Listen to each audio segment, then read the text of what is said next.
To make Drake ruined their relationship. Drake, you see what you did to they happy family, bro? Come on now. What's good, YouTube? It's your boy, you've been reacting today. SunnyV2 dropped the video about to see what it's looking like. And I say it's about Bobbi. Y'all know Bobbi, man. She blew up on the scene making podcasts. She had Drake, Lil Yachty, all these people off rip. And people will call her industry pound that stuff. So we gonna see what that's looking like, because they saying she fell off, you know what I'm saying? Nah, I wouldn't say fell off. I haven't been hearing her as much, but I still think she's doing pretty good from what I've seen, but I don't really see that much. But before we get to that, can I start with that sub button, that like button? And let me y'all see on the channel. It's your boy TK. Let's get to it. Alright, y'all, this is SunnyV2. Why Bobbi's Althoffs podcast failed so quickly. Now I'm telling y'all, she had some crazy guests off the rippers, you know what I'm saying? So we're gonna see what to say now. Let's get to it. Althoff's really good podcast started extremely strong, gaining millions of views with unique celebrity interviews. She had everybody in on just there. a year and a half, her viewership I might have been on there early flatlined, with almost 300,000 people agreeing, I've never seen an industry plant fall off harder than she did. I mean, she got her career began on TikTok in 2021, making dry, sarcastic content on the topic of being a mother. She'd make only 26 videos before beginning the really good podcast, to which she'd adapt her dry, sarcastic style. I think we look alike.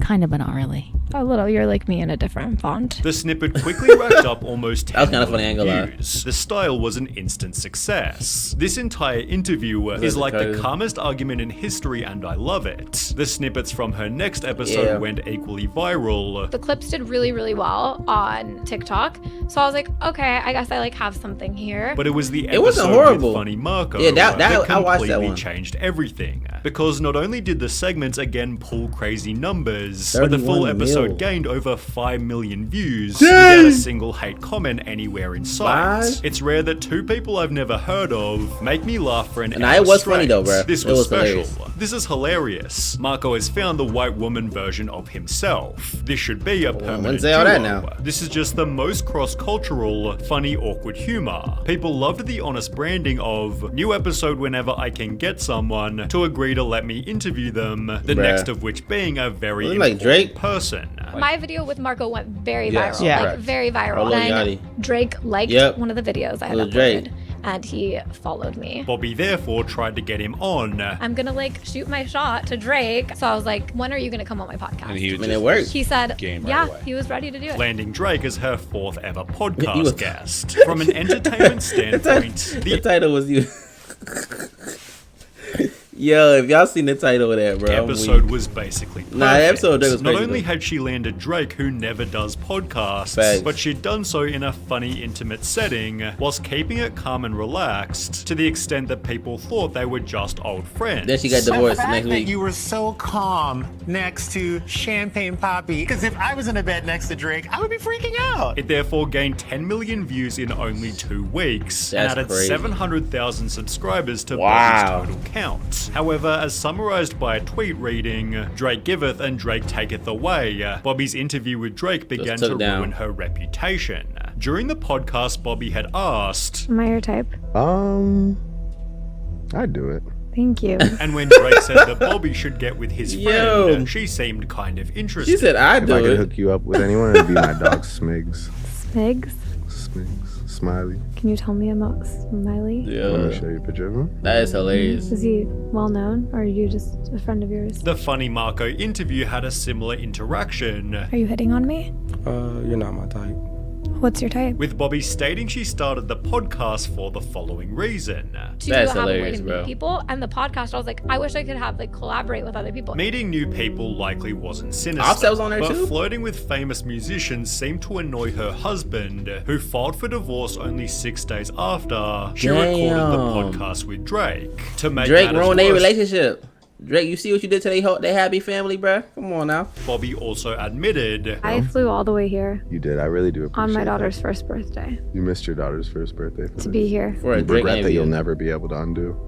Yeah. Horrible parenting. showing she was kind of ditching her family for social media fame. That's kind of crazy. It's kind of strange to anyone else that this woman who is married with children is constantly asking during these interviews with these rappers if basically they would go out with her, if basically they would sleep with her if they like her. She'd confirmed the divorce in a TikTok post, with comments stating celebrity status always ruins the best things in life. On Reddit, people stated she got famous and he stayed the same. Few marriages survived that, whilst the rumors likely didn't help. Did Bobbi Althoff cheat with Drake quickly became a mainstream narrative. Suggesting a conspiracy was when Bobbi deleted the podcast, with Drake and Bobbi both unfollowing each other on Instagram. I wonder what happened with it. Dave Portnoy from Barstool Sports therefore sent her a text. My girlfriend says you hooked up with Drake and got divorced. I am saying that is not true. Bobbi replied, I'm not commenting publicly, but off the record, bro. You're right, that is not true. She'd share the text to her story, adding, I did not want to do this podcast in the first place, and now so much negativity is coming from it. I'm going to leave it alone after this, but this is the uncensored DM between Dave and I, although despite denying the rumors, the narrative was set. Bobbi Althoff left her husband to thought around with rappers. Would you date someone that looks like me?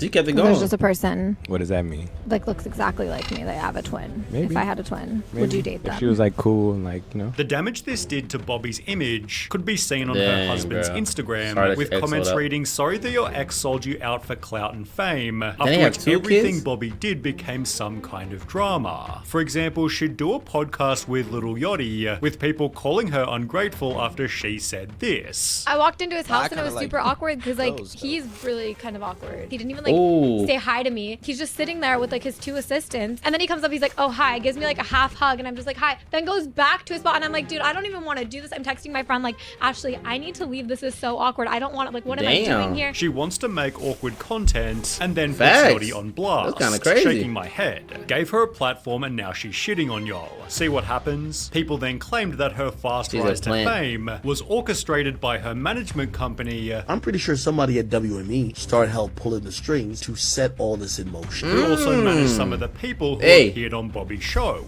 If y'all need a plant, you know what I'm saying, you can plant me 10 million views, you feel me? I'll interview him. I'll be an interviewer. Let me know, bro.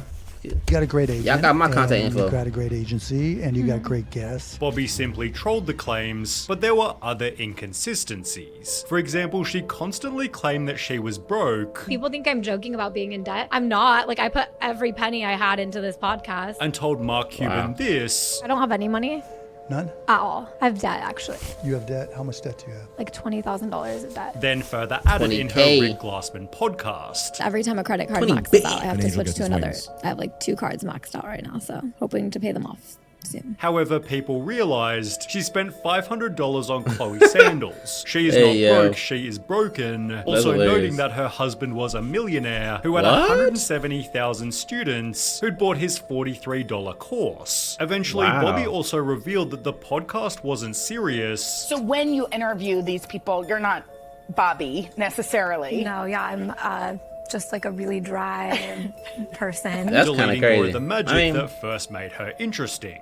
We mentioned that when she first interviewed Marco, there were no negative comments. However, 3 months later, when Reddit asked thoughts on Bobbi Althoff, there wasn't a single positive comment. Annoying ASF and not funny at all. Bro. I can't stand the same way they love you, the same way they gonna hate you. And find it odd that rappers are always her targets to pick on like she's better than them. Gives me the ick. I watched a few of her interviews. I just don't find her funny or charismatic enough to pull off the shtick. I can see why she's popular. The what?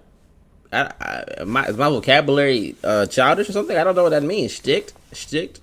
I've never heard of that before. That's kind of crazy. This kind of awkward cringe humor is having a moment. Only 4 days after that Reddit thread, it was reviewed as the not so really good podcast, which stated the content itself is boring. The episodes also lack direction and a central theme, probably because they only consist of small talk. I mean, the podcast fails to deliver anything substantial or thought-provoking. Instead, it provides a glimpse into how celebrities behave in casual settings, which may seem intriguing to some, but ultimately fail to engage me. Then y'all not rocking with it no more. Said that Bobbi's podcast sadly points out how real hip-hop journalism has been practically erased. I can see while that, though. Even funny Marco began to critique her show. With me, it was like, I think you're funny, Marco, but let me learn about you. Like, trying to figure me out. But now it's like the interviews, I think they're like, she's trying to shit on people. And when I watched the interview with Offset, I was like, damn, that was pretty bad. As mentioned, she was plain disrespectful during her podcast with Offset, leading him to respond with similar energy. You need a little bit of seasoning. You ain't got no seasoning, man. You like a plain piece of chicken, just